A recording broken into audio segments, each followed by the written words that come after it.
हाँ सर। देखिए सर, सबसे खास बात पता है क्या है? कोई भी प्लेनेट जो आपके लिए हम्म। बेनिफिशियल है, ठीक है, होता है क्या लाइफ में, हम्म। इंसान क्यों भटकता है ना? कोई भी प्लेनेट जो आपके लिए बेनिफिशियल है, ठीक है, आप उसकी तरफ अगर आप भागते हैं, उनकी चीजों की तरफ अगर आपका डिजायर होता है, तो आप लाइफ में बहुत कुछ अचीव कर पाते हैं, ठीक है, क्योंकि वो आपके डेस्टिनी में है। ठीक है, उसकी तरफ से उसको उसके तरफ आप इजिली जा सकते हैं। ठीक है, उसका एनर्जी आपके तरफ आ रहा है ना? बट क्या होता है, ज्यादातर लोग जो होता है, वो वो डायरेक्शन के अपोजिट ये जाकर के ये काम कर रहे होते हैं। जैसे नदी है, ठीक है, तो नदी में जैसे धारा चल रही है अलग डायरेक्शन में, ठीक है, उस धारा के एंगेस्ट में जाके कुछ लोग काम करते हैं, ठीक है।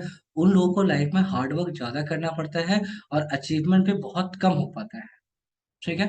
जबकि अगर जो लोग धारा के साथ चलते हैं, ठीक है, अपना डिजायर उसके हिसाब से क्रिएट करते हैं, तो वो जो है काफी लाइफ में इजली, या फिर अगर इजी नहीं भी है, तब भी वो लाइफ में बहुत कुछ अचीव कर पाते हैं।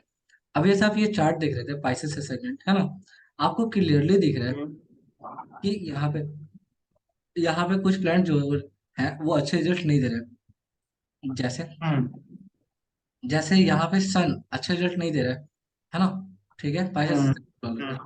सन। तो आप बहुत ज्यादा ट्राई करेंगे गवर्नमेंट का तो आपका हो जाएगा, नो डाउट, ठीक है। बट गवर्नमेंट सेक्टर के जॉब के लिए आप इजीली आप नहीं जा सकते हैं, ठीक है, क्लियर है? हम्म। मतलब अगर आप कंपटीशन। क्योंकि आपके अंदर कॉम्पिटिटिव का जो स्पिरिट है, वो आपके लिए अच्छा नहीं है, पॉजिटिव नहीं है, ठीक है। सन बेनिफिशियल नहीं है, ऐसा बेनिफिक है, क्यों? क्योंकि 6 हाउस का रूलर है ना? ठीक है, ठीक है। दूसरी बात की, अगर आप कितना भी कोशिश करेंगे, तो I don't think very good relation with your father, है ना? कहीं ना कहीं विचार वैचारिक मतभेद जरूर होंगे, ठीक है, पहली बात। हम्म। अगर 6 हाउस को इम्प्रूव करना है, तो सर्व योर फादर, है ना? पिता के साथ जितना एथिकल रहेंगे उतना सही। दूसरी बात क्या है कि जैसे यहाँ पे जैसे आप देख सकते हैं, ठीक है, कि अ, दूसरा कौन सा मेलेफिक प्लैनेट था? सैटर्न, ठीक है, सैटर्न मेलेफिक प्लैनेट, ठीक है। आप कितना भी कोशिश कर लेंगे तो सैटर्न की चीजों को आप सही नहीं कर सकते, ठीक है। तो वो क्यों के रखते हैं ना उसको, क्या दिक्कत है? यहाँ पे देखिए वीनस, है ना, वीनस जो है, वीनस सबसे ज्यादा खराब है। क्यों? क्योंकि वीनस थर्ड हाउस का एंड एट्थ हाउस का रूलर है। तो थर्ड और एट्थ हाउस का रूलर जो होता है, वो सबसे खराब रिजल्ट देगा, है ना? क्योंकि एक भी इसके पास अच्छे हाउसेस नहीं है, ठीक है। अब यहाँ पे क्या है कि एक भी अच्छे हाउसेस नहीं है, ठीक है, तो वीनस जो हम्म। होगा वो सबसे ज्यादा मेलेफिक होगा। तो अगर पाइसेस असेंडेंट के लोग गलती से भी अगर कोशिश करते हैं माया जगत की तरफ इन्वॉल्व होने का, तो उनको बदले में कुछ भी हासिल नहीं होगा। वो सब कुछ लूज कर जाएंगे, बट माया उनको तब भी एक्सेप्ट नहीं कर पाएंगे, है ना? क्लियर है? तो अगर और जबकि अदरवाइज ये अगर स्पिरिचुअलिटी की तरफ जाते हैं, है ना, हम्म। ठीक है, तो ये बहुत अच्छा कर सकते हैं, बहुत राइज कर सकते हैं, ठीक है। अगर माया की तरफ जाएंगे, तो आपका जो चंद्रमा है वो भी वीक हो जाएगा। तो कहीं ना कहीं आप इमोशनली मेंटली अनफिट होंगे, है ना? आपको बेवजह का एंजाइटी, बेवजह का डिप्रेशन होगा, है ना? इस तरह की कैसे भी चीजें। होगा सर? क्या सर? कि वीनस चंद्रमा की राशि में बैठा हुआ है इसीलिए। हाँ, अगर माया की तरफ जाएंगे। Correct correct correct. अगर गलती से भी अगर आप लाइफ में बहुत सारे डिजायर रखते हैं कि मेरे पास बड़ा सा घर होता है, मेरे पास बड़ी गाड़ी होती है, ठीक है, और उसके लिए आप बहुत मेहनत कर रहे हैं, तो बहुत मुश्किल से आप अचीव कर पाएंगे, ठीक है। क्योंकि यहाँ पे फिफ्थ हाउस में वीनस और राहु का कॉम्बिनेशन साफ दिखा रहा है कि आपका एजुकेशन बहुत अच्छा नहीं है, ठीक है। आप क्रिएटिव इंसान है, नो डाउट, ठीक है, बट आपका एजुकेशन बहुत अच्छा नहीं है। थर्ड और एट्थ हाउस का रूलर जो है सिक्स में बैठा हुआ है, कनेक्ट विद राहु, तो फाइनेंशियल अनस्टेबिलिटी और काफी ज्यादा गरीबी का सामना करना पड़ेगा, ठीक है। And hmm. Sometimes you lose your money totally, है ना? कई बार आपको अपना मनी जो है, अपना पैसा जो है, कई बार लूज करना पड़ जाएगा। तो माया छोड़िए, हम्म। राम की तरफ भागिए, ये तो क्योंकि राम डेस्टिनी में है और माया डेस्टिनी में है नहीं, ठीक है। तो अगर आप माया की तरफ भागते हैं, तो कहीं ऐसा ना हो कि ना माया मिले ना राम, है ना? इसको समझना बहुत ज्यादा जरूरी है, ठीक है। अब एक चीज बताते हैं कि शनि प्लैनेट का में, इफेक्ट। क्या सर? शनि जैसे डेबिलिटेटेड है इस चार्ट में। शनि इसमें डेबिलिटेटेड भी है और शनि इनका मैलेफिक प्लैनेट भी है। बहुत 12th बढ़िया, और 11th का लॉर्ड। बहुत बढ़िया। अब एक इनको बात समझते हैं सर, करना चाहिए। अभी अभी एक बात को समझते हैं। 11th हाउस और 12th हाउस का रूलर कौन है? सैटर्न, ठीक है। यानी कि जो गेन होगा वो और जो लॉस होगा वो, ठीक है। ये ये दोनों का कनेक्शन किसके साथ है? शनि। और शनि के साथ है, ठीक है। अब एक बात बताते हैं सिंपल। गेन कहाँ गेन कहाँ से होगा? थ्रू फैमिली, ठीक है। क्लियर है। अब गेन होगा एक्चुअल में कि नहीं होगा, ये अलग बात है, बट सेकेंड हाउस, ठीक है, इसके वजह से गेन होगा या जो भी चीजें होगा, है ना। क्लियर है। या फिर मैरिज, उसके वजह से गेन। ठीक है। अब यहाँ पे क्या है? 12th हाउस लॉसेस का है ना। लॉसेस का रूलर दो है। एक है आपका सैटर्न और एक है आपका राहु, ठीक है। क्लियर है। अब यहाँ पे इंटरेस्टिंग बात क्या है? अगर राहु कनेक्ट हो रहा है वीनस के साथ, ठीक है। राहु क्या हो रहा है? कनेक्ट वीनस के साथ। राहु 12th हाउस का रूलर है, ठीक है। क्लियर है। और वो कनेक्ट हो रहा है वीनस के साथ। वीनस है थर्ड और 8th हाउस का रूलर। तो यहाँ पे थर्ड, 8, 12 एंड 5 का कॉम्बिनेशन बन गया, ठीक है। तो अगर आप गलती से 5th हाउस को चूज करते हैं, या आप कोई भी प्रोफेशन ऐसा चूज करते हैं वीनस एंड राहु से कनेक्टेड, ठीक है, तो आप अपनी लाइफ में सब कुछ लूज कर जाएंगे, ठीक है। आपके पास कुछ नहीं बचेगा लास्ट में, ठीक है। जबकि जो सैटर्न है वो कनेक्ट किसके साथ हो रहा है? बृहस्पति के साथ, ठीक है। तो बृहस्पति के साथ अगर आप ये करते हैं, कनेक्ट करते हैं, ठीक है, तो बृहस्पति क्या है? 10th हाउस का रूलर है और फर्स्ट हाउस का रूलर है, ठीक है। कनेक्ट हो रहा है सैटर्न के साथ, ठीक है। तो सैटर्न के साथ ये कनेक्ट हो रहा है, तो ये कहीं ना कहीं आपके लिए बेनिफिशियल होगा, क्योंकि बृहस्पति इस पर्टिकुलर चार्ट में काफी पॉजिटिव है। उनके पास जो रिस्पॉन्सिबिलिटीज है वो अच्छे अच्छे हाउसेस का है, ठीक है। तो यहाँ पे क्या है कि अगर, तो यहाँ पे सैटर्न कहीं ना कहीं जो कंजंक्शन में है वो मेलिफिक प्लैनेट के साथ कंजंक्शन में नहीं है, पहली बात। दूसरी बात कि कोई भी ऐसा प्लैनेट नहीं है जिसके पास मेलिफिक हाउसेस के रिस्पॉन्सिबिलिटीज हैं, या फिर मेलिफिक इफेक्ट लेके घूम रहा है, ऐसा कुछ है नहीं। जो प्लैनेट कंजंक्ट हो रहा है वो बेनिफिक है, ठीक है। तो आप अपने लाइफ में इनकम किससे कर सकते हैं? आप अपने लाइफ में इनकम कर सकते हैं अ, ये कोई भी जुपिटर से रिलेटेड प्रोफेशन, जैसे लाइक अ टीचिंग, टीचिंग हो गया, योगा हो गया, एस्ट्रोलॉजी हो गया, कुछ भी उस तरह के प्रोफेशन से ही आप गेन कर पाएंगे। और वो भी बहुत ज्यादा ह्यूज पैसा आप गेन नहीं कर पाएंगे। रीजन बताते हैं क्यों नहीं कर पाएंगे। क्योंकि 12th हाउस का और 11th हाउस का रूलर बैठा हुआ है सेकेंड हाउस में, ठीक है। सेकेंड हाउस होता है जी फैमिली का, है ना। सेकेंड हाउस में सैटर्न डेबिलेटेड है, ठीक है। क्लियर है। तो जाहिर सी बात है कि फैमिली के थ्रू बहुत ज्यादा फाइनेंशियल हेल्प हो पाए, ऐसा पॉसिबल नहीं है, ठीक है। क्योंकि सेकंड हाउस फैमिली का होता है, और फैमिली में फाइनेंशियल अनस्टेबिलिटी बहुत तगड़ा है, क्योंकि सैटर्न यहाँ पे डेबिलेटेड है और रेट्रोग्रेड भी है। क्लियर है। जबकि आफ्टर मैरिज चीजें बदलेंगी, क्यों? क्योंकि अगर आप D9 चार्ट में देखें, तो सैटर्न जो है वो एग्जॉल्टेड हो गया और अपने कंडीशंस को जस्ट अपोजिट लेके आया 8th प्लेस पे। 8th प्लेस होता है आपका मैरिज के बाद का टाइम, है ना, विवाह उपरांत। 8th हाउस, एंसेस्ट्रल प्रॉपर्टी का। हाँ, इन इन लॉस के साइड का, है ना। वहां पे डेबिलेटेड था, नवांशा में एग्जॉल्टेड है। तो कोई प्लेनेट जो नवांशा में एग्जॉल्टेड है, D1 में डेबिलेटेड है, ठीक है, हम्म तो वो अच्छा माना जाता है, क्योंकि नवांशा में एग्जॉल्टेड है। बट नवांशा में अगर अच्छे कंडीशन में नहीं है, ठीक है, और D1 में अच्छी कंडीशन में, तो वो उतना ज्यादा वैल्यू नहीं होता उसका। एक और इंटरेस्टिंग बात इस पर्टिकुलर चार्ट में अगर आप देखें, ठीक है, D9 में जैसे D1 में वीनस एंड राहु का कॉम्बिनेशन है, जो कि अच्छा कॉम्बिनेशन नहीं है, ठीक है। यहाँ राहु वीनस को छोड़ के सन के साथ कनेक्ट हो गया है, ध्यान से देखे तो। और बकायदा वीनस जो है कहाँ गया?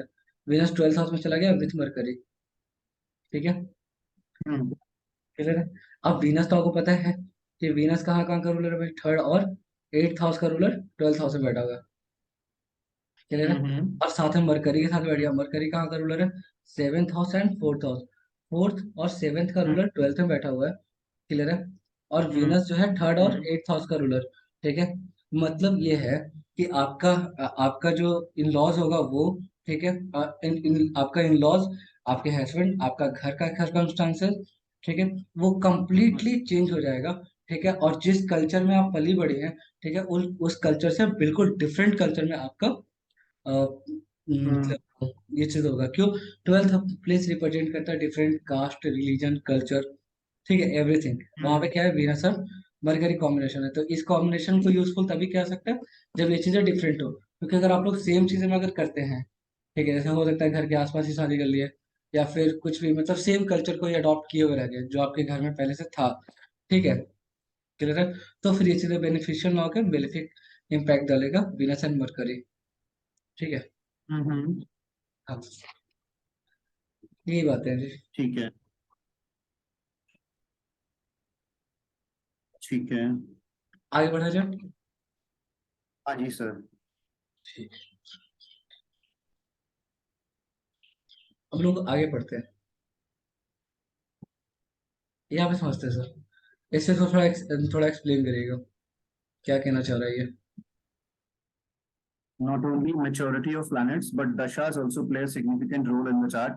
When some planets dashas or antardashas running in your life, and at that time planets get mature, it will boost its potential to the highest, and the effects of that planet will be more in the native's life.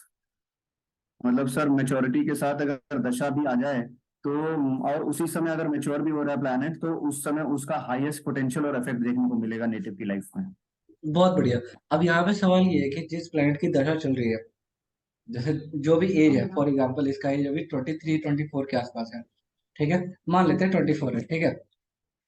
तो अभी जो time चल हम्म। रहा है वो चंद्रमा का time चल रहा है, और चंद्रमा है बेनिफिशियल, ठीक है। लेकिन अगर हम्म। अभी चंद्रमा की दशा भी चल जाए, ठीक है, तब तो ये हम्म। बहुत बढ़िया हो जाएगा, सोने पे सुहागा वाली बात हो जाएगी, ठीक है। लेकिन अगर फॉर हम्म। एग्जाम्पल कि चंद्रमा इस पर्टिकुलर चार्ट में अगर मेलिफिक इम्पैक्ट दे रहा होता, ठीक है, और उसी की दशा चल जाती, ठीक है, तो फिर जितना हाईएस्ट परसेंटेज पोटेंशियल था, उससे उतना तकरीबन आपको निगेटिव इम्पैक्ट इसका देखने को मिलता। हाँ, ठीक है, सही बात है। आगे बढ़ते चलिए। हम्म। So after 30, if you ask which is the prominent planet in my life, then look at the Vimsotri Dasha in your chart.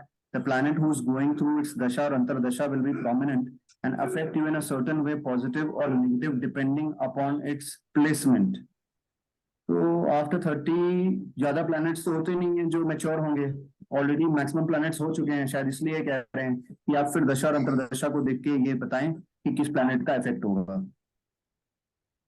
सही बात है। क्यों? क्योंकि सर बहुत सारे प्लैनेट तो मेच्योर हो चुके हैं, ठीक है। एक प्लैनेट बटा मरकरी और सैटर्न, हाँ। राहु केतु, ठीक है। हम्म। उसके अलावा तो कोई बचा नहीं ना, बाकी सब तो मेच्योर हो चुका है। और यहाँ पे 30 की बात इसलिए किया गया ना, क्योंकि सैटर्न का एक ट्रांजिट 29.5 ईयर्स में कंप्लीट हो रहा है, इसलिए इसके बारे में बात किया जा रहा है, ठीक है। ओके। हाँ जी। ओके। अब जैसे एक बात है, हाँ जी। एक बात, हाँ, अब ऐसे एक बात करते हैं कि 15 से 20 साल के बीच में क्या चलता होता है, जुपिटर की कहानी, ठीक है। 15 से 20 साल तक कौन सी दशा चल रही है ये देखना होगा यहाँ पे। हम्म। 15 से 20 साल कब हो रहा है सर? एक सेकेंड सर, एक सेकेंड। उनका 99, 9 साल। सर ये केतु के टाइम पे, हाँ केतु के टाइम पे आ रही है सर। नहीं नहीं, 99, हाँ। एक एक एक बात समझते हैं। नहीं नहीं, जुपिटर का टाइम कब आ रहा है इनका? जुपिटर 15 साल से 20 साल का होता है ना। हम सर, हाँ वही देख रहे हैं। 9 साल, तो पाँच ये हो साल गया आपका। एक तो इसमें हम सर विमसोत्री दिशा सुनिए कभी देखे सर, नहीं। सर कंफ्यूजिंग सुनिए, हो रहा है। सर सुनिए, बहुत आसान है, ठीक है। इतना नहीं सोचना होता। सीधा सीधा कहानी क्या है, 2014 में 15 साल चल रहा होगा ना, हम्म। तो हाँ 2014 से हाँ, लेकर 15 साल। 2019 का देखेंगे, ठीक है। हाँ 2014 में कौन चल रहा है सर? राहु, हाँ। ठीक है। सैटर्न की दशा है, राहु की अंतर्दशा चल रही है 2015 तक। 2015 तक अब आप सोचिए कि बृहस्पति के टाइम पे राहु की अंतर्दशा चल रही है और सैटर्न का टाइम चल रहा है। क्या इस टाइम पे इंसान हम्म, कोई भी ऐसा डिसीजन ले पाएगा कि लाइफ में ये करना है या फिर कुछ भी करना है बहुत स्ट्रांग लेवल पे? आई डोंट थिंक नहीं। सो, क्योंकि क्योंकि बृहस्पति और राहु का कोई कनेक्शन नहीं है, ठीक है। हम्म। ये चीज है। कोई अब कनेक्शन। क्या, हाँ, अब बकायदा एक एक बात और है, ठीक है, कि 2015 है ना, ठीक है, राहु में भी कुछ चल रहा था क्या? देख लेते हैं, मे भी प्रत्यंतर वगैरह में कुछ थोड़ा बहुत चेंज हो जाएगा। नहीं, कोई नहीं सर, ठीक है। ठीक है, तो ये हो गया 2015। 15 के बाद कौन आया था? राहु के बाद कौन आया होगा? राहु के बाद जुपिटर आया सर, 15 से 18। हम्म। ये हो गया कमाल का टाइम, ठीक है।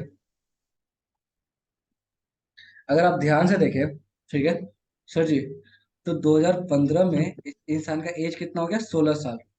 ठीक है, 16 साल, 15 से लेके 18, हम्म 16 से लेके 19। हम्म पीक जो होता है 2016 में हम्म होता है, सॉरी, पीक जो होता है वो 16 साल की उम्र में होता है। ये जो टाइम था, जो 15 से लेकर 2018 तक, ठीक है, ये इंसान इस पर्टिकुलर एज में, ठीक है, अपने कैरियर में जो भी डिसीजन लेता है, ठीक है, वो सब चीज इसका कंप्लीट होता है। क्यों? क्योंकि बृहस्पति का क्योंकि उस ये टाइम टाइम भी चल रहा है, majority- बृहस्पति का ये भी है। तो 2015 से 2018 का जो टाइम था, ठीक है, वो कैरियर के पर्पज से बहुत अच्छा था। ठीक है, हम्म लेकिन क्या है कि बृहस्पति को एक्टिवेट करने के लिए खुद के अंदर डिजायर क्रिएट करना होता है कि आप क्या करना चाहते हैं लाइफ में, है ना। और इस हम्म पर्टिकुलर एज में आप जो भी करेंगे, आप पूरी लाइफ वही करेंगे, क्योंकि मेन आपका विजडम वहीं से स्टार्ट हो रहा है, क्योंकि बृहस्पति का टाइम है। और बृहस्पति मोस्ट बेनिफिक प्लैनेट है, उनसे ज्यादा शुभ ग्रह कोई नहीं, है ना। 2015 से 18 ये डेट काफी मार्केबल है ना। अब उसके बाद बात करते हैं। उसके बाद कौन मेच्योर होता है? बृहस्पति के बाद सन। ठीक है, 22 साल की उम्र में, यही था ना। ठीक है, 22 साल की उम्र में, 21-22 बेसिकली। कौन सा टाइम चल रहा होगा? 2020, दो हजार दो बीस हजार इक्कीस बीस है ना, दो हजार हम्म बीस इक्कीस तो 2020-21 में कौन चल रहा है? सैटर्न में, सैटर्न खत्म हो गया, बहुत बढ़िया। 2018 में ही कंप्लीट हो गया सैटर्न। उसके बाद आया मरकरी। ठीक है, अब आते हैं मरकरी के बारे में बात करते हैं।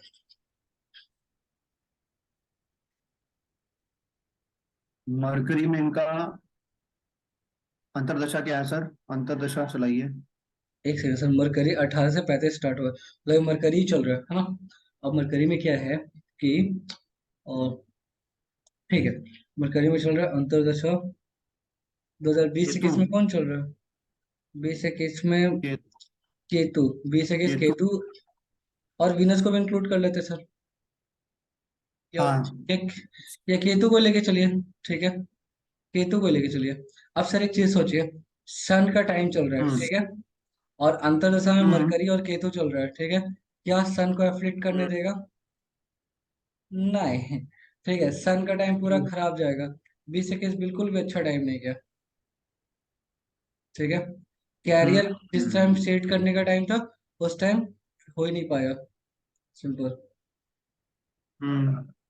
राइट। क्योंकि क्योंकि सन के मरकरी का टाइम, साथ बैठा, क्या सर? अगर सन के साथ इन दोनों में से कोई एक प्लैनेट कंजंक्ट करके बैठा होता, सपोज सन के साथ केतु बैठा होता। सर मरकरी कंबस्ट है सर, आप ध्यान से देखिए, आपको आपको दिखाते हैं। हाँ मरकरी का दशा कंबस्ट चल रहा होगा। है ना। ठीक है, मरकरी अच्छा रिजल्ट दे, दे कहाँ पा रहा है? ठीक है, कहाँ गया लग्न, है ना। हम्म छठी लग्न में ही बात करते हैं। लग्न में सन का डिग्री कितना? 28 डिग्री लियो। ठीक है, और इसका 4 डिग्री वर्गो, है ना। 28 4 कितना? 6 डिग्री के अंदर है ना। ठीक है, तो मरकरी तो कम्बस्ट है। तो मरकरी जिस समय हम्म सेवेंथ हाउस को इम्पैक्ट कर रहा था, वहां पे 6th हाउस को एक्टिवेट कर लिया था। ठीक है, सन, क्लियर है। अब यहाँ पे क्या है कि ओके। सन में अभी कौन चल रहा है? केतु। केतु में भी कोई चांसेस नहीं है, कुछ नहीं हो सकता। ठीक है, क्योंकि केतु सैटर्न के टाइम पे, और सैटर्न डिबरेटेड है। केतु भी सही नहीं है, मतलब कैरियर जिस टाइम बनाने का था, 21 22 साल का जो एज था, उसमें कुछ नहीं हो पाया, कुछ नहीं, मतलब कुछ नहीं, नथिंग। ठीक है, ओके ओके। तो केतु 6th हाउस का रूलर है ना। अब हम ऐसा क्यों कह पा रहे हैं हम्म स्ट्रांगली कि केतु 6th हाउस का रूलर है? यहाँ पे 10th प्लेस पे बैठा हुआ है, that's a very good thing. ठीक है, कंपटीशन या 10th हाउस। ठीक है, इंसान करना तो बहुत कुछ चाहता था, बट कर नहीं पाएगा, क्यों? राहु बैठा हुआ साथ में। राहु 12th हाउस का रूलर है, करने ही नहीं देगा सन और राहु सिक्स का कॉम्बिनेशन। क्या सर? सिक्स हाउस का कैसे रूलर है केतु? वो तो सिंह राशि है। सर 22 ईयर्स किसके साथ, किसके लिए हम लोग देख रहे थे? 22 ईयर्स तो हम लोग सन के लिए देख रहे थे। सन कहाँ बैठा हुआ है? सन सिक्स हाउस में बैठा हुआ है। कौन से जोडिक साइन में? सिंह राशि में, अपनी बहुत राशि बढ़िया, में। अपने जोडिक साइन में 6th हाउस में बैठा हुआ, विपरीत राजयोग भी बना रहा है, विपरीत राजयोग हम्म बना रहा है। ठीक है, मतलब पहले हम्म ऑब्स्टेकल्स डालेगा, फिर राजयोग क्रिएट करेगा।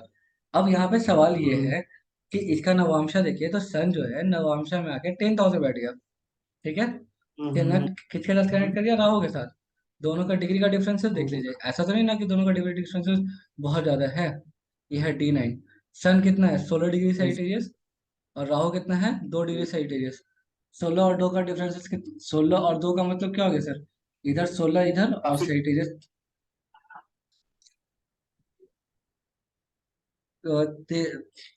आई थिंक 16 और 2 का कितना हो गया, 14 डिग्री का डिफरेंसेस है। ठीक है, हम्म तो 14 डिग्री का डिफरेंसेस बहुत ज्यादा नहीं होता रहा, वो अपना इम्पैक्ट दिखाएगा ही दिखाएगा। ठीक है, हम्म। क्योंकि बृहस्पति तकरीबन जैसे कितने लोग, इसमें? सर बृहस्पति जैसे, बृहस्पति प्लैनेट जो है वो तकरीबन 10-11 डिग्री से कंबस्ट होना शुरू हो जाता है। ठीक है, तो यहाँ अच्छा पे जो अच्छा। ग्रहण, तो यहाँ पे तकरीबन ग्रहण पूरी तरीके से ग्रहण नहीं लगाओ, बट एक योग बना दिया है, क्योंकि डिग्री डिफरेंसेस बहुत हम्म, ज्यादा नहीं है, तो बहुत कम भी नहीं है ना, ये बात है। ठीक है। एनीवे, तो ये कॉम्बिनेशन यहाँ 10,000 बढ़िया लगे, अच्छा नहीं बना, है ना, सिंपल है। हम्म, आगे बढ़ा जाए, ठीक है। अब आगे पढ़िएगा सर, इसको इसको आगे एक्सप्लेन करिएगा थोड़ा, ऐसे हम लोग एग्जांपल लेते हुए इसको कंप्लीट कर लेंगे। ऐसे भी हम्म, एक बात होता है, लाइफ में स्टेबिलिटी ना 30 के बाद ही आता है, रीजन बताते हैं क्यों। क्योंकि देखिए, हम्म, इंसान जो होता है वो ख्यालों की दुनिया में होता है बहुत तगड़ा। ठीक है, डिजायर्स और डिजायर्स होते हैं, ख्वाब जो होते हैं, और हकीकत में बहुत फर्क होता है ना। हम्म, जब तक सैटर्न का एक ट्रांजिट कंप्लीट नहीं होता ना, इंसान जमीन के नीचे नहीं आ पाता है। ठीक है, मतलब उसको लगता, वो हवा में उड़ते रहता है वो इंसान। ठीक है, उसको लगता है दुनिया में जो चाहेंगे वो अचीव कर सकते हैं, कुछ भी कर सकते हैं। बट उसको धीरे धीरे समझ में आता है कि जैसे 30 के आसपास आता है ना, सैटर्न का वन ट्रांजिट जब कंप्लीट होता है, तो उसको समझ में आता है कि लाइफ में बहुत कुछ अचीव कर सकते थे, ये नहीं ना, तो अब तक नहीं किए, तो इसका हम्म, क्या भरोसा कि आगे कर पाएंगे। ठीक है, हम्म। ये चीज है। तो डिपेंड्स अपॉन सैटर्न कैसा है, बट ये चीज है, क्योंकि तब उन लोगों तब उनको उनके माँ बाप की बातें समझ में आने लग जाती है ना, कि वो सही क्या करते थे। मतलब चूंकि अब माँ बाप कितने भी पढ़े लिखे ना हो, चाहे जो भी हो, ठीक है, बट उनके पास सबसे खास बात क्या है, एक्सपीरियंस है ना, उससे इसका फायदा उठाइए। सही बात। तो वो चीजें तब समझ में आता है जब इंसान 29 ईयर्स कंप्लीट हो जाता है, यानी कि 29.5, यानी कि 30 ईयर्स कंप्लीट होने के बाद। आगे बढ़िएगा सर इसको। Saturn has a completed one Saturn. cycle and Jupiter would complete its third। ठीक है, यानी कि सैटर्न अपना 2 ट्रांजिट कंप्लीट कर चुका है। ठीक है, सॉरी, सेकेंड रोटेशन में है, 30 ईयर्स के बाद सेकेंड टाइम मूव कर रहा है। और जुपिटर जो कि एक साल में एक जोड़ी क्रॉस करते हैं, तो उनको 360 डिग्री क्रॉस करने में 12 साल लगते हैं। तो 12, 12, 24 और फिर 36, है ना। तो जब 36 ईयर्स के होंगे, तो जुपिटर और सैटर्न एक बार मिलेंगे। मजे की बात कि जुपिटर अपना थर्ड ट्रांजिट हम्म। कंप्लीट कर रहा होगा। ठीक है, और बृहस्पति अपना, सॉरी, बृहस्पति अपना थर्ड सेकेंड। कंप्लीट कर रहे होंगे, और ये अपना सेकंड कंप्लीट कर रहे होंगे, हाँ। ठीक है, टुगेदर अ ग्रेट चेंज। इसके बाद क्या होता है 36 में, क्योंकि एक दूसरे के साथ बिल्कुल कंजंक्ट होते हुए जो आप एक दूसरे को जब क्रॉस करते हैं, ठीक है, बृहस्पति आगे निकलता है, सैटर्न फिर स्लो स्लो स्लो स्लो आगे बढ़ रहे होते हैं। ठीक है, तो फिर क्या होता है कि जीवन में आता है बहुत बड़ा चेंज। ठीक है, most of the bad influences in the horoscope, ये चीज है। मतलब इसके मतलब ज्यादातर गेट। केसेस में ये बैड इम्पैक्ट ही होता है, बट अगर आपके कर्म अच्छे रहे हैं, तो ये अच्छा रिजल्ट देगा। Saturn has a completed one cycle and Jupiter would complete its a third। ठीक है, together it's a great change। ठीक है, most of the bad influences in the horoscope before get uh, dismissed, है ना, sorry, डिमाइन, sorry, हाँ। ठीक है, diminished. हाँ, तो ये चीज है, क्लियर है यहाँ तक। ये वाला सर समझ तो आ गया कि जुपिटर तीसरा साइकिल पे आ जाएगा और सैटर्न दूसरे पे ही होगा। It is a great change. Most of the हाँ, bad influences in the horoscope before get diminished, मतलब इस पीरियड पे सारे जितने बुरे प्रभाव हैं वो खत्म हो गए। हाँ जी, इसके ये बाद जीवन में ग्रेट चेंजेस एक। लेके आएगा ना। जैसे आप देखेंगे कि 36 के एज में बहुत लोग को वैराग्य मिल गया, मतलब बहुत लोग, जैसे हम्म, कई लोग हैं जैसे महावीर बुद्ध है ना, ये लोग अपने घर छोड़ दिए थे, इन लोगों को एनलाइटमेंट मिल गया था 36 के एज में। बहरहाल अगर आपके कर्म अच्छे रहे ठीक है। और आपके धर्म अच्छे रहे, कर्म और धर्म दोनों, धर्म बृहस्पति और कर्म सैटर्न, ठीक है, दोनों अगर आपके अच्छे रहे हैं, तो इस पर्टिकुलर एज में आपको कोई ना कोई गिफ्ट मिलेगा, मे बी किसी का चाइल्ड बर्थ हो जाए, मे बी किसी का मैरिज हो जाए। एक ओके। ओके। हालांकि मैरिज ठीक चाइल्ड है बर्थ सर। अलग चीज है, चाइल्ड बर्थ अलग बात है ना। मैरिज जो है इंसान को कम एज में कर लेनी चाहिए, मतलब 23, 24, मतलब 30 के अंदर ही कर लेना चाहिए। रीजन क्या होता है कि जब 30 के बाद जब जब ये चीजें खत्म हो जाता है ना, ठीक है, तब चंद्रमा भी कहीं ना कहीं अपना इम्पैक्ट खो देता है, तो बहुत ज्यादा एक दूसरे की तरफ इमोशनल अटैचमेंट हो पाना, ठीक है, एक मेच्योरिटी के बाद, ठीक है, आसान नहीं रह जाता। तो कम उम्र में जिसका इश्क हो गया, जो लोग मतलब राइट। शादी वादी कर लिए कम एज में, उनका सही रहता है। ज्यादा एज में करने का कोई खास तो कोई खास मतलब नहीं है, जैसे बहुत लोग ऐसा करते हैं ना, राइट। कैरियर सेट करने के बाद चीजें सही होगा, ऐसा जरूरी नहीं है।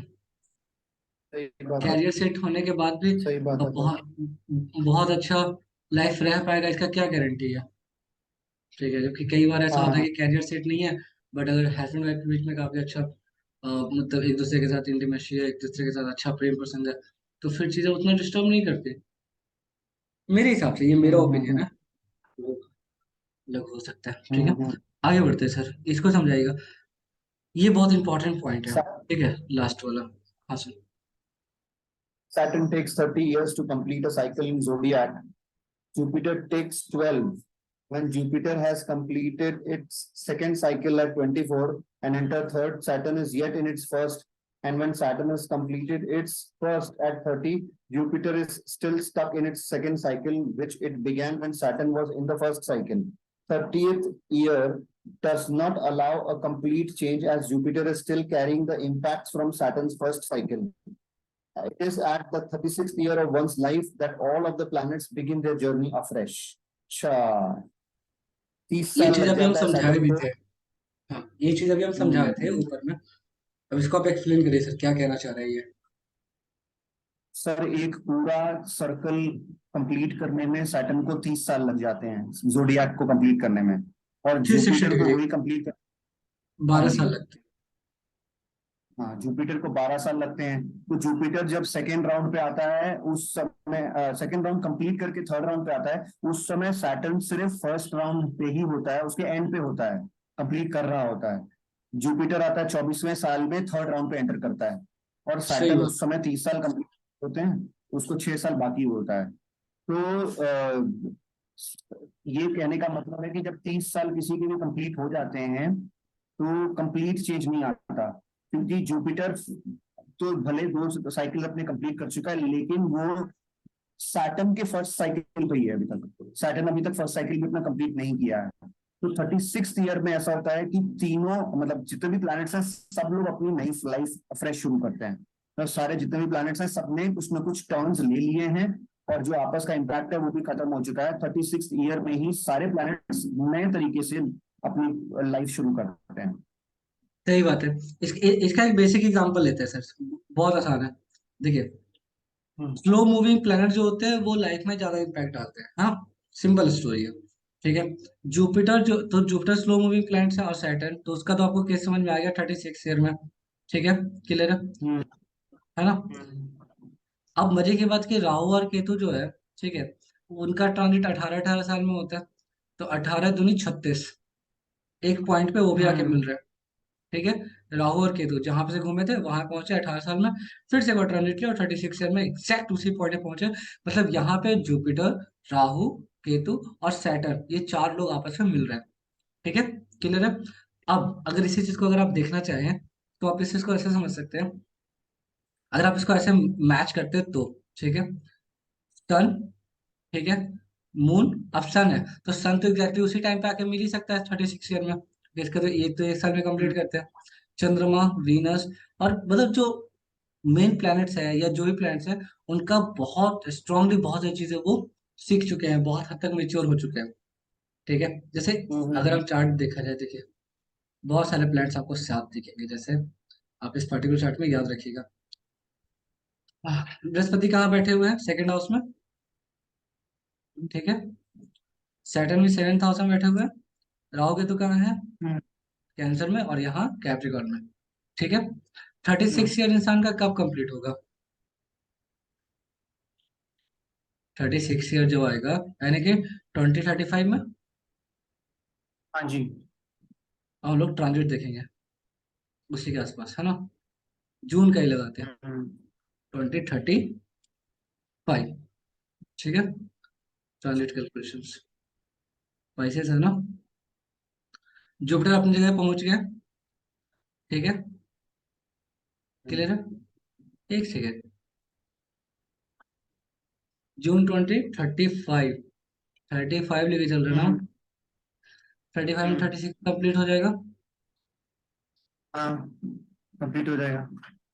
ठीक है। सैटर्न हम लोग को यहाँ मिलेंगे कितना? 29 ईयर्स में, ठीक है। क्लियर है? हम्म, 35 है, स्पाइसेस आ गया, ठीक है। गुड। यहाँ चंद्रमा स्कॉर्पियो में है, 36 जून है।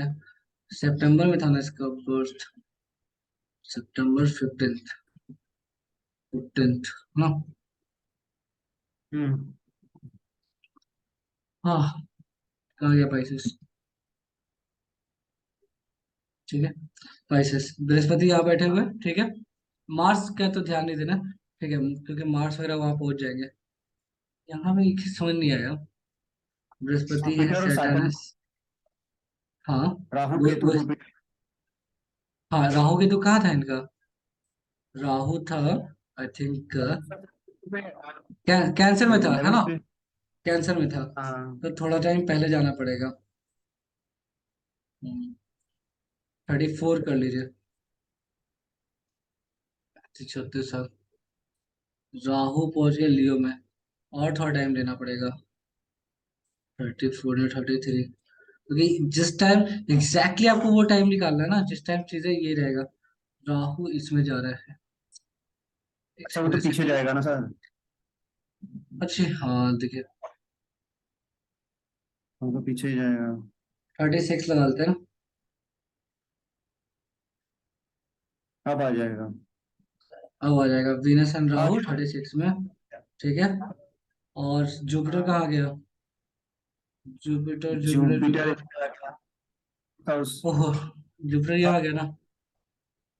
हाँ। जुपिटर को ही आना लाना है एरीज में, है ना। 2 साल और पीछे करो भाई, तो सितंबर है ना 2036, 2 साल और पीछे करो, यानी कि 34 के आसपास, 35। जी। तो फिर जुपिटर यहाँ आएंगे, क्योंकि ये ट्रांजिट कंप्लीट होना चाहिए, दोनों मिलेंगे, है ना। 6 साल, 6 साल, एक दूसरे में कॉम्बिनेशन बन रहा है, नहीं बन रहा है। राहु के तो अपने अपने जगह पहुंच गया, 1 1.5 साल का। हम लोग बहुत ज्यादा 1 1.5 साल आगे पीछे कर सकते हैं। सैटर्न कहाँ आ रहा है? लियो में। सैटर्न आ गया लियो में, और बृहस्पति आ रही है 1 2 3, नहीं, ये नहीं होगा। सैटर्न को यहाँ आना होगा, या फिर इसको, क्योंकि एक दूसरे पे एस्पेक्ट तो मारेंगे ना। 29 ईयर्स में हम्म, कंप्लीट कर रहे हैं, 29.5 यानी 30 मान के चल सकते हैं। 6 महीने का डिफरेंस है। इनका चल रहा है 12 साल, 12 24 36, है ना। तो इन दोनों के बीच में एक रिलेशन हम्म, बनना चाहिए, एक हाउसेस में, किसी हाउस में आएंगे। जैसे 29.5 ईयर्स में सैटर्न वाकई वापस यही पहुंच जाएगा, एरीज में ही। हम्म, 29.5 करेंगे तो ये सैटर्न एक ट्रांजिट कंप्लीट उनका, ये पहुंच जाएंगे यहाँ, ठीक है। जुपिटर जो है वो 36 में यहाँ पहुंचेगा, कि 12 24 और 36 इसी पॉइंट पे, ठीक है। क्लियर है? 36 में राहु केतु भी यहीं पहुंचेंगे अपने जिन, हम्म। चूंकि रेट्रोगेट है तो थोड़ा सा टाइम हम लोग को आगे पीछे करना पड़ेगा।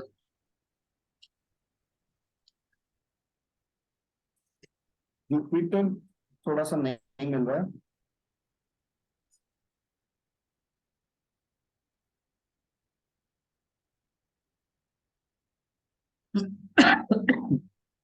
एक साल बढ़ाने के बाद भी यही काम चल रहा है। चलो, अच्छा। बेसिकली इसका यही मतलब है ना कि सारी जर्नी फ्रेश स्टार्ट हो जाएगी 36वें साल से। हाँ, सिंपल। और हाँ, मतलब जितने प्लैनेट्स हैं सबने अपना एक साइकिल पूरा कर लिया है, एक से ज्यादा साइकिल। हाँ जैसे जी, सैटर्न में तो पूरा साइकिल कंप्लीट लिया, बाकी सबने ज्यादा साइकिल कर लिया, जुपिटर ने दो तीसरा साइकिल कंप्लीट कर लिया उस टाइम हम्म, तक। सही बात है। और राहु केतु ने दो साइकिल कंप्लीट कर लिया। हाँ, सेकंड साइकिल कंप्लीट कर रहा है, सही बात।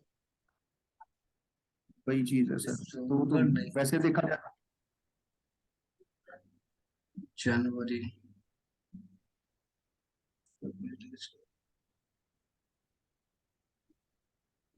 राहुल रियो में ना, राहु को हम लोग को लेके आना है इसमें।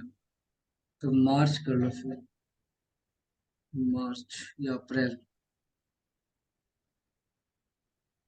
राहु सैटर्न आ गया इसमें, विनस मार्स का कॉम्बिनेशन। सैटर्न मार्स का आ गया हमारा। हाँ सर, आ गया।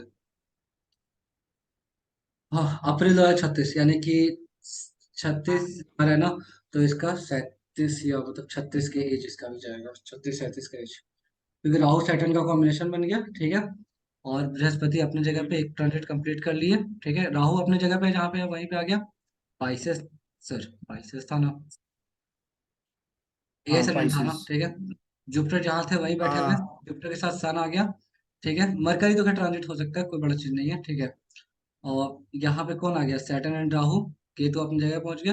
36 में कौन कौन अपना अपना ट्रांजिट कंप्लीट कर लेता है, राहु केतु और सैटर्न। राहु केतु सैटर्न और बृहस्पति जहाँ पे थे वहीं पे दिखेंगे।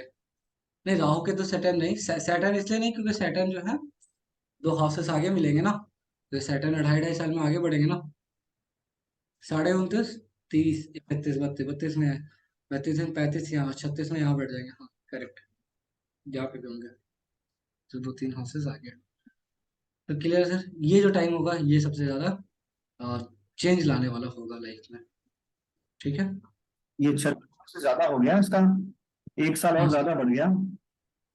36 37 के आसपास बनेगा राहु हम हाँ सर, हम लोग उतना मेहनत नहीं कर रहे ना। नहीं तो यहाँ पे देखिए, यहाँ पे डिग्री क्या दिखा रहा है, और सन का, सन नहीं, कहाँ गया जी, बृहस्पति। बृहस्पति बृहस्पति 29 डिग्री दिखा रहा है, ठीक है। सैटर्न, सैटर्न छोड़ो, हम्म। राहु के तो कहाँ गया। राहु हमारा दिखा रहा है 28 डिग्री, ठीक है। और हम्म। जुपिटर कितना दिखा रहा था, 29 डिग्री। क्या नेटल चार्ट में इतना डिग्री है, डिग्री पे लेके जाएंगे तो सब क्लियर हो जाएगा ना। बेसिक में जाइए, जुपिटर का डिग्री देखिए, 10 डिग्री है सर। 3 4 5 महीना और हम्म। पीछे जाना पड़ेगा, ठीक है। राहु भी जो 28 था वो 16 है, तो 3 4 महीना और पीछे जाना होगा, ठीक है। हम्म, ठीक है। मिल जाएगा। सबसे ज्यादा इसी मेजर टाइप से चेंज होता है। आएगा। हाँ, एग्जैक्ट कैलकुलेशन नहीं कर सकते क्योंकि एक तो हम लोग ओवरऑल लेके चल रहे हैं ना कि 29 साल में या 29.5 साल में कंप्लीट करते हैं सैटर्न एक ट्रांजिट। जबकि एग्जैक्ट ऐसा थोड़ी होगा, 2 4 दिन भी तो बढ़ सकता है, ठीक है। 10 दिन ही बढ़ सकता है, बट उसको हम लोग रॉन्ग फिगर में लेके चल रहे हैं। बट वही 10 दिन 20 दिन 25 दिन इस तरीके से फिर आगे बढ़ते बढ़ते एक जब ट्रांजिट होगा 30 साल के बाद, वो पर्टिकुलर किसी न किसी एक दो साल बढ़ा सकता है, कम हो सकता है। मतलब एग्जैक्ट कैलकुलेशन करेंगे तो वहां तक हम लोग पहुंच सकते हैं, ठीक है। प्लानिटरी हम्म। मोशन, इन सब चीजों को कंसिडर करते हुए हम लोग आगे बढ़ते हैं। तो यहाँ तक ठीक है सर जी, समझ में आया। सर समझ आ गया। सर मुझे ना एक चीज आपसे पूछनी थी कि हाँ सर। ये ले रहे हैं सर, घर का सर गृह प्रवेश कराने का कौन सा बेस्ट डे है अभी नक्षत्र के हिसाब से देखें या कैसे देखें, मतलब सर, इसी सर हफ्ते का। क्लास के बाद आपको हम एक्सप्लेन करते हैं सर उस चीज को, या शाम तक करते हैं उसको एक्सप्लेन, ठीक है। ठीक है। ठीक है। ओके सर जी, याद है सब समझ में आया ना, ये जो भी हम लोग पढ़े। आ गया। नेक्स्ट क्लास सर अब कल ही रखें। ठीक है सर, कोई इशू नहीं। हाँ, नेक्स्ट क्लास ओके कल कर सर लेते हैं जी। सर, अब मैं